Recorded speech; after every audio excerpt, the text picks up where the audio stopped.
Jessica woke up on a typical morning, preparing for a rushed workday. She quickly had breakfast and got ready to head out. As she passed through a quiet street, she noticed a homeless man sitting in a wheelchair, holding a sign asking for money. His face was wrinkled, his hair unkempt, and his eyes were tired and weary. Though she didn't have much to spare, Jessica decided to help. She took a few coins from her pocket and handed them to him. "Thank you. You have a good soul," the man said hoarsely, his eyes shining with gratitude. After receiving the money, the man added, "Thank you, but you dropped this." He handed her an old silver ring, and Jessica recognized it as the ring she had dropped a few days ago. A sense of relief filled her heart. "I can't believe I'm getting this precious ring back," Jessica said, touched. But as she turned to walk away, an uneasy feeling suddenly crept in. She heard footsteps behind her. Turning around, she saw the homeless man following her, maintaining a fair distance but clearly heading in the same direction. Jessica's heart raced. Did he have bad intentions? She began to walk faster. Feeling unsafe, Jessica decided to call 911. "There's a homeless man following me. I think he might try to harm me. Please send help." Just minutes later, a police car pulled up in front of her. Officer Ryder, a tall man with a stern demeanor, stepped out. "Can you tell me what's going on?" Ryder asked, his eyes coldly scanning Jessica. Although panicked, Jessica tried to explain, "He hasn't done anything. He just wanted to return my ring." But Ryder wasn't listening. He looked at the homeless man with suspicion. "He's following you, and I think you're being attacked. People like him often take advantage of situations like this," Ryder said, his tone irritated. The homeless man looked at Ryder fearfully. "I haven't done anything. I just wanted to return the ring she dropped," he explained. Ryder didn't believe him. "Shut up.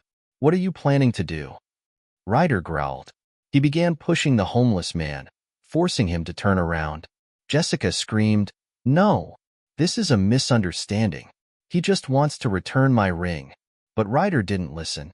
He continued to hold the homeless man tightly, pulling him toward the police car. "He's trying to escape. Put your hands up." Ryder shoved the homeless man's hands up forcefully. In that moment, the homeless man tried to react, but Ryder immediately brought him to the ground with violent force, causing him to fall painfully. Jessica was terrified, but Ryder didn't stop. "What's he trying to do? You gave him money. Why is he still following you?" Ryder continued yelling, while the homeless man lay on the ground, panicked and in pain. Jessica felt she couldn't stay silent any longer. She rushed forward, shouting, "Stop! He didn't do anything wrong. This is a misunderstanding." The scene started to attract the attention of a few passers-by. Jessica noticed a few people watching from a distance, but no one dared to intervene. Ryder continued shouting and using offensive language toward the homeless man, especially when he realized that the black man seemed weaker. Ryder not only used violence, but also showed clear signs of racial prejudice. "Who do you think you are? People like you don't have the right to touch others." Ryder sneered. The homeless man tried to get up, but Ryder shoved him down again. Jessica witnessed this brutality and couldn't bear it any longer. She turned and called 911 again, this time requesting a different team to handle the situation and take Ryder away from the homeless man. Thanks to Jessica's second call, the internal affairs team of the police force quickly got involved. They began collecting evidence and testimonies from witnesses. However, Ryder still insisted that the homeless man was a criminal and refused to acknowledge his mistake. Despite Ryder trying to justify his actions by claiming the man had resisted arrest, the investigation showed that Ryder had used unnecessary violence. Investigators uncovered multiple similar incidents where Ryder had acted violently toward homeless people, particularly black individuals.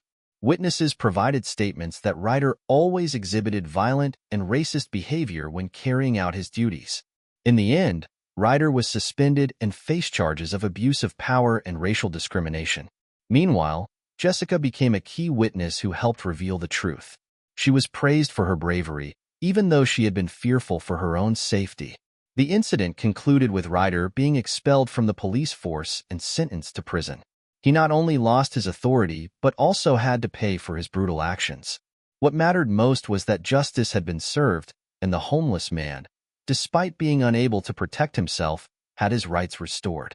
This story teaches us the importance of courage and persistence in facing injustice. Although Jessica felt fear at first, she stood up and testified, helping to expose the truth.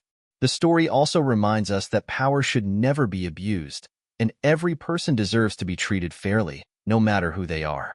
Jessica's courage changed her life and the lives of those around her. She not only protected a homeless man, but also upheld the honor of the law. And that's something not easily achieved in today's society.